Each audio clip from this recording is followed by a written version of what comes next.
Buenos días. Hoy celebramos de nuevo la realidad de la resurrección de Jesús y enfocamos en lo que esa resurrección significa para nosotros y cómo podemos responder a esas buenas nuevas.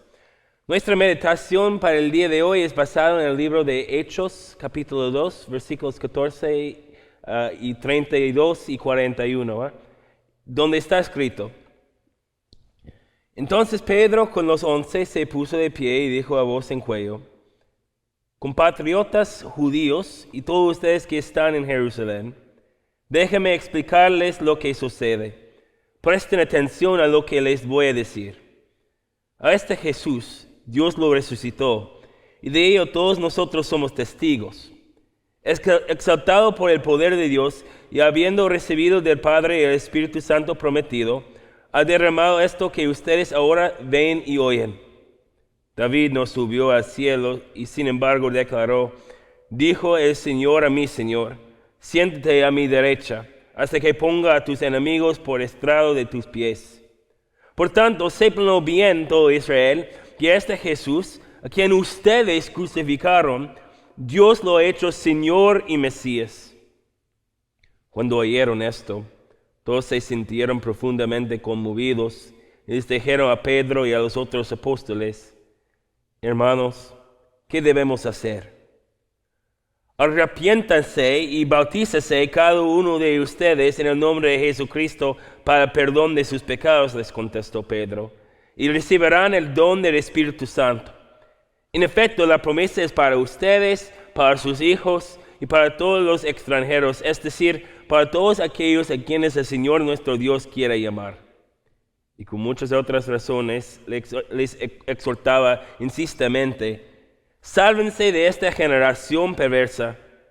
Así pues, los que recibieron su mensaje fueron bautizados, y aquel día se unieron a la iglesia unas 3,000 personas. Esto es palabra de Dios. En el nombre del Padre, y del Hijo, y del Espíritu Santo. Amén. Pedro habló sin rodeo con la gente de Jerusalén acerca de lo que había pasado durante la Semana Santa. Ustedes crucificaron a Jesús. Pedro estaba haciendo una acusación. La gente fue culpable de la muerte de Jesús. Durante la pasión de Cristo, ninguno de ellos había intentado de salvar a Jesús o protegerle de la injusticia que Jesús estaba enfrentando. El Hijo de Dios estaba en medio de ellos y no le hizo mucho caso. Pero la culpa de la gente no solo incluyó su inacción durante los eventos del Viernes Santo. Su culpa incluyó una vida entera en que habían actuado y pensado en maneras pecaminosas. ¿Cuántas veces habían ignorado la palabra de Dios en favor de lo que fue popular en su sociedad? ¿Cuántas veces habían hecho lo malo porque no quisieron actuar en una manera diferente de los demás? ¿Cuántas veces habían guardado el silencio por no tener miedo de las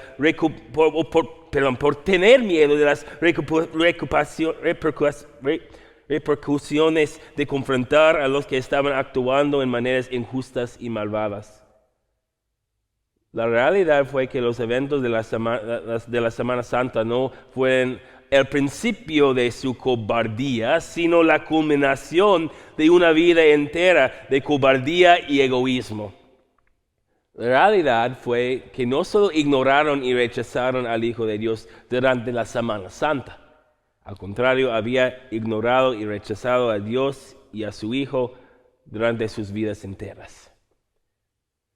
Los eventos de la Semana Santa fue evidencia de la corrupción que existió en los corazones de la gente de Jerusalén. Con tanta culpa y corrupción evidente en sus vidas, ¿cómo trataría Dios a ellos? ¿Qué merecieron las personas de Jerusalén para su indiferencia? ¿Qué merecieron las personas de Jerusalén para su papel en la crucifixión de Cristo? ¿Qué merecieron para su inacción contra los actos malvados de su generación? ¿Qué merecieron de Dios los que mataron a su Hijo? Pues personas así merecen castigo, ¿verdad? Merecieron tener a Dios como enemigo. Merecieron su abandono. Merecieron la muerte. ¿Qué mereces tú? ¿Cuánto en común tenemos con la gente de Jerusalén de esa época? Es importante para nosotros reconocer que los actos de la gente de Jerusalén durante la Semana Santa fueron evidencia de una comodidad con la inmoralidad de su generación. ¿Es posible que la misma comodidad existe entre nosotros con la inmoralidad de nuestra generación? ¿Estamos cómodos o indiferentes de la violencia y escenas gráficas que ahora son parte de la mayoría de los programas populares de televisión y películas exitosas? ¿Estamos cómodos o indiferentes del chisme que han infiltrado las redes sociales? ¿Estamos cómodos o indiferentes de la mentalidad que no reserva las relaciones sexuales para el matrimonio? ¿Estamos cómodos o indiferentes del consumismo de nuestra cultura, es decir, el deseo constante de adquirir más y más? ¿Estamos cómodos o indiferentes del individualismo, el egoísmo y la envidia que pone los deseos de uno mismo delante de las necesidades de los demás? La realidad es que nuestra generación no es menos malvada o perversa que la generación de los israelitas que mataron a Jesús. Cada generación tiene sus corrupciones y perversidades. Igual que la gente de Jerusalén, estamos infectados por esas mentalidades. Somos productos de nuestra cultura. Es evidente en las maneras que hablamos, es evidente en las maneras que actuamos, es evidente aún más en nuestros pensamientos privados. No siempre estamos dispuestos a actuar en una manera que se desvía de lo que es popular en nuestra sociedad. No siempre queremos actuar en maneras que nos causa oponernos públicamente de lo que es común y aceptado en nuestra cultura, aun si sea pecaminosa. La realidad es que no hemos dado al Hijo de Dios el tipo de enfoque que Él merece tampoco. No hemos martillado los clavos en la mano de Jesús en una manera física. Ninguno de nosotros hemos prensado una corazón de espinas en la frente de nuestro Señor físicamente, pero nuestra indiferencia para la maldad y la perversidad que nos rodea es responsable para la pasión de Jesús. Si Jesús murió por la culpa del mundo, si Jesús voluntariamente sufrió por los pecados de cada pecador, eso incluye a mí y la indiferencia que he mostrado para Jesús y su palabra día tras día tras día. No somos inocentes de la muerte de Jesús. Somos culpables. Las palabras de Pedro para la gente de Jerusalén aplican bien a nosotros también. Ustedes crucificaron a Jesús. ¿Cómo respondió la gente de Jerusalén a esa acusación de Pedro? ¿Cómo debemos responder nosotros? Nuestra lección continúa por decir, cuando oyeron esto, todos se sintieron profundamente conmovidos y les dijeron a Pedro y a los otros apóstoles, hermanos, ¿qué debemos hacer? Al reconocer su culpa, la gente sintió conmovido. Reconocieron que habían fallado a su Dios. Reconocieron que merecieron el castigo de ese Dios. Reconocieron que merecieron el enojo justo de un Dios justo. ¿Qué podrían hacer para aliviar la ira de Dios? ¿Qué podrían hacer para escapar su furor? ¿Podrían recibir su amor después de todo lo malo que habían hecho? ¿Cómo puedes compensar a Dios para el sufrimiento y muerte de su único Hijo? Si nuestras acciones son una causa de la muerte de Jesús, ¿qué tipo de recompensa podemos ofrecer a Dios para lo que hemos hecho? 1000 vidas no serían suficientes para hacer el bueno necesario para borrar esa maldad de nuestra cuenta espiritual. Si lo único que tenemos para ofrecer a Dios son corazones tristes, no hay esperanza. Entonces, ¿qué recomendó Pedro a la gente de Jerusalén? ¿Cómo respondió Pedro a la pregunta, ¿qué debemos hacer? Pedro les contestó, arrepiéntanse y bautícese cada uno de ustedes en el nombre de Jesucristo para perdón de sus pecados. La recomendación de Pedro no incluyó una lista grande de buenas obras para ganar el favor de Dios de nuevo. Al contrario, lo que Pedro describe es una promesa de Dios, una promesa de lo que Jesús haría para ellos. Al reconocer su maldad y su necesidad para salvación de la ira de Dios, Jesús mismo les ofrecería el perdón de sus pecados que necesitaban por medio del bautismo. El apóstol Pablo en su carta a los Romanos explica, por tanto, mediante el bautismo fuimos sepultados con Él en su muerte. Es decir, el perdón que Cristo ganó por medio de su muerte en la cruz es ofrecido a nosotros por nombre, por medio de nuestros bautismos. Eso es lo que Dios promete a los que reciben el bautismo. En el bautismo recibimos su promesa de perdón completo. Recibimos la promesa que Jesús ha borrado nuestra cuenta espiritual de la culpa que tenemos. Recibimos la promesa que somos parte de su familia. Pablo dice en su carta a Tito que por medio de ese lavamiento de regeneración y renovación, llegáramos a ser herederos que abrigan la esperanza de recibir la vida eterna. ¡Qué promesa enorme! Pero ¿quiénes pueden recibir esa promesa? ¿Fue la salvación de Cristo ofrecido por medio del bautismo solo para algunos y no para otros? Pedro sigue por decir, en efecto, la promesa es para ustedes, para sus hijos y para todos los extranjeros, es decir, para todos aquellos a quienes el Señor nuestro Dios quiere llamar.